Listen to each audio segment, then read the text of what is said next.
Now let's move on to the next stanza. This is my son, mine own Telemachus, to whom I leave the scepter and the isle, well loved of me, discerning to fulfill this labor by slow prudence to make mild a rugged people, and through soft degrees subdue them to the useful and the good. Ulysses introduces us his son Telemachus, who seems like the right person to take over the job of king of Ithaca. Ulysses loves his son and he says he is smart and he knows how to make his people do things without being too harsh about it. A scepter is a ceremonial staff that symbolizes authority. Ulysses means something like I leave him in charge of the whole country. When compared with Ulysses, Telemachus seems a lot less restless. He has a slow prudence, meaning he is patient and willing to make the best decision for the people of Ithaca without being too hasty.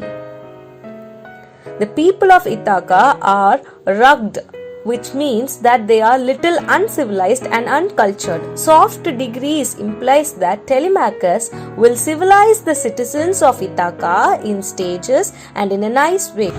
Most blameless is he, centered in the sphere of common duties decent not to fail. In offices of tenderness and pay meet adoration to my household gods when I am gone. He works his work and I mine. Telemachus is blameless. That means no one can find any fault in Telemachus. He is so sincere in his duties.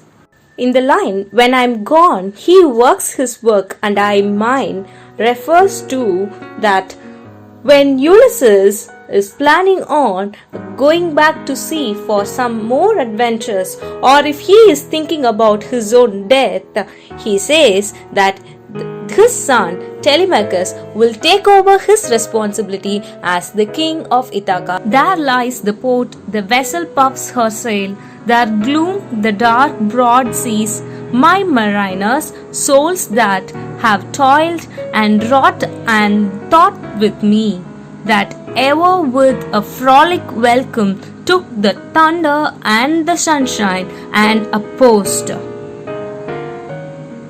Ulysses shifts our attention from his son to the port of Ithaca, where he tells us a ship is preparing to set sail. The thunder and sunshine is used here to mean something like good times and bad times. So we can identify something about the sailors who are sailing with Ulysses.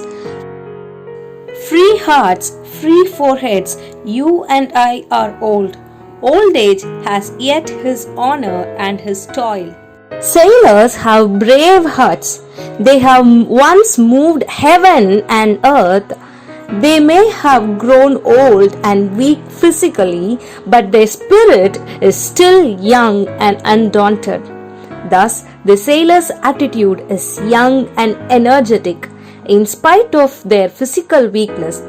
Death closes all, but something at the end. Some work of noble note may yet be done.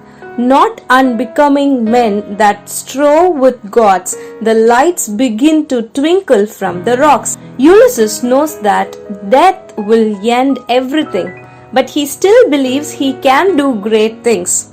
Things worthy of men who fought against the will of the gods during the Trojan War.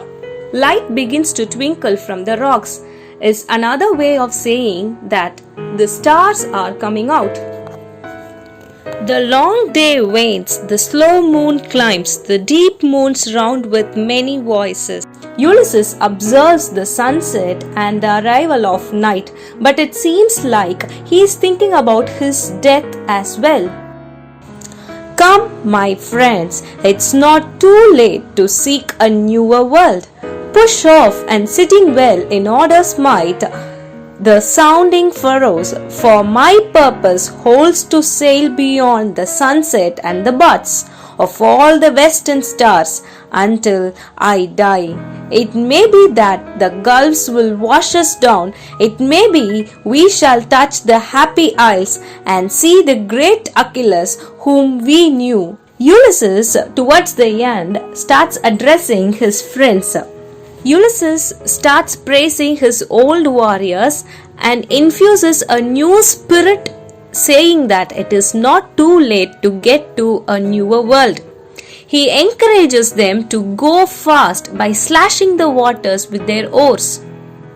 He shows them the target to be achieved through their journey.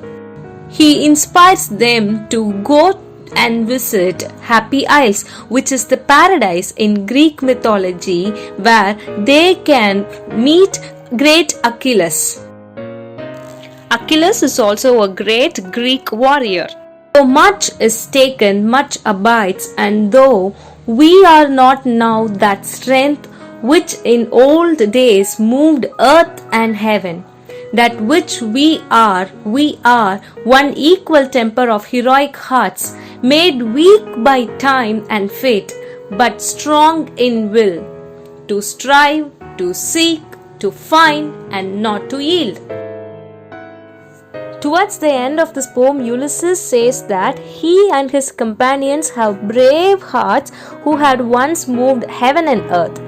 They may have grown old and weak physically, but they still have the will to seek out and face challenges without giving up, to strive, to seek, to find, and not to yield. Thank you.